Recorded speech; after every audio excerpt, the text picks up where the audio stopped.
वर्धा नागपूर मार्गावर असलेल्या गाढवभुकी मातेची ख्याती परिसरात दूरवरपर्यंत पसरली आहे। वर्धा नागपूर मार्गावर नागपूर जिल्ह्यातल्या हिंगणा तालुक्यांतर्गत येणाऱ्या सावंगी आसोला परिसरातील गाढवभुकी मातेचा इतिहास हा फार जुना असल्याचं सांगितलं जातं। येथील देवीला गाढवभुकी हे नाव का पडलं असेल तर ऐका। आख्यायिका अंदाजे 150 वर्षांपूर्वीची आहे। या ठिकाणी विठोबा काशीनाथ नागमोते यांचं शेत होतं। हा परिसर म्हणजे कोलाम लोकांची वस्ती होती। त्या काळात एका महामारीचं संकट होतं। गावकऱ्यांवर कोणतेही संकट आलं तेव्हा देवी गाढवासारखी ओरडायची आणि त्यामुळे या देवीचं नाव गाढवभुकी माता असं पडल्याचं मंदिर अध्यक्ष आणि गावकऱ्यांकडून सांगण्यात येते। अगदी सुरुवातीच्या काळात या ठिकाणी जाणवणाऱ्या विशिष्ट ऊर्जेमुळे खुल्या परिसरात दगडांवर शेंदूर लावून पूजा होऊ लागली। काही वर्षांनी या शेतामध्ये खोदकाम झालं आणि याच ठिकाणून या देवीची मूर्ती सापडली आहे। या मूर्तींवर 4 मुखवटे असून त्या काळातील ही मूर्ती जशीच्या तशी आहे। मंदिराचे अध्यक्ष शेषराव नागमोते यांच्याकडून आपण अधिक माहिती जाणून घेऊया। हे माता 150 वर्षापासूनची आहे। त्याचं उंदरामुळे ते हैजा जो झाला होता गावाच्या गाव खाली झाले होते। आम्ही ज्यावेळेस नागरण करू आपल्या शेतामध्ये कवड्याही काही पैसे निघत येतो त्यावेळेस हैजा असल्यामुळे गावच्या गाव सोडले। कोलाम समाजाची हे माता आहे म्हणून गाढवभुकी आहे ते। त्याच्या जर कोलाम नावाच्या समाजावर जर संकट आलं तर ते गाढवासारखी भुंकत होती म्हणून त्याचं गाढवभुकी नाव आहे।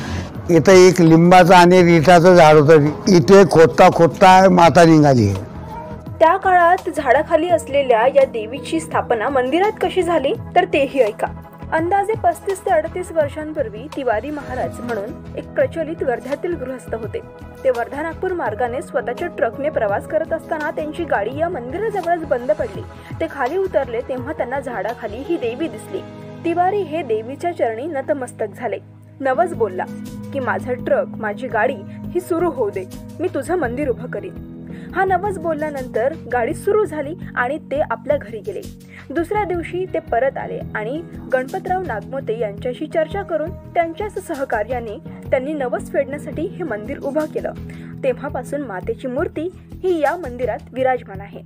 सध्या गणपतराव नागमोते यांचे पुत्र शेषराव नागमोते हे या मंदिराचे अध्यक्ष असून गावकरी म्हणून काम पाहतात। माता प्रसाद सुंदर प्रसाद तिवारी न्यू वर्धा गॅरेज वर्धा यांनी मंदिर बनवलं 1984 ला। गेल्या 30 वर्षांपासून शेषराव नागमोते हे सावंगी आसोला या गावचे सरपंच असून दिसतोय तेवढा विकास ग्रामपंचायत आणि लोकसहभागातून झाला असल्याचंही त्यांनी सांगितलं।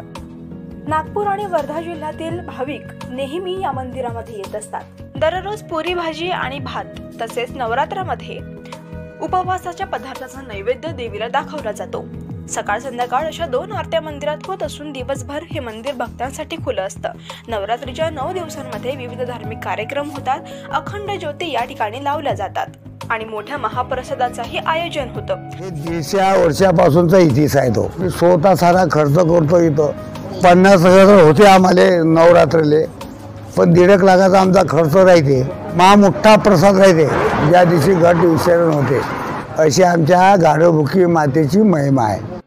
ही देवी नवसाला पावते अशी श्रद्धा आहे। अनेक भक्त या ठिकाणी नवस पूर्ण झाल्यानंतर मोठा स्वयंपाक करतात। वर्ध्यापासून 35 ते 40 तर नागपूर पासून 40 ते 45 किलोमीटर हे मंदिर येतं। गाढवभुकी मातेच्या दर्शनासाठी सर्व धर्मातील लोक या ठिकाणी भेट देत असल्याचं उपस्थित भाविकांनी सांगितलं। मागणी केल्यानंतरही मंदिर विकासासाठी शासकीय निधी उपलब्ध झाला नसल्यामुळे मंदिराचा फारसा विकास होऊ शकला नाही असं अध्यक्ष सांगतात। मंदिर अगदी साधं आहे तरीही अंदाजे 150 वर्षांचा इतिहास असलेलं गाढवभुकी माता मंदिर नागपूर आणि वर्धा जिल्ह्यासह अनेक भाविकांचं श्रद्धास्थान आहे। Amita Shinde, news 18 local, Wardha.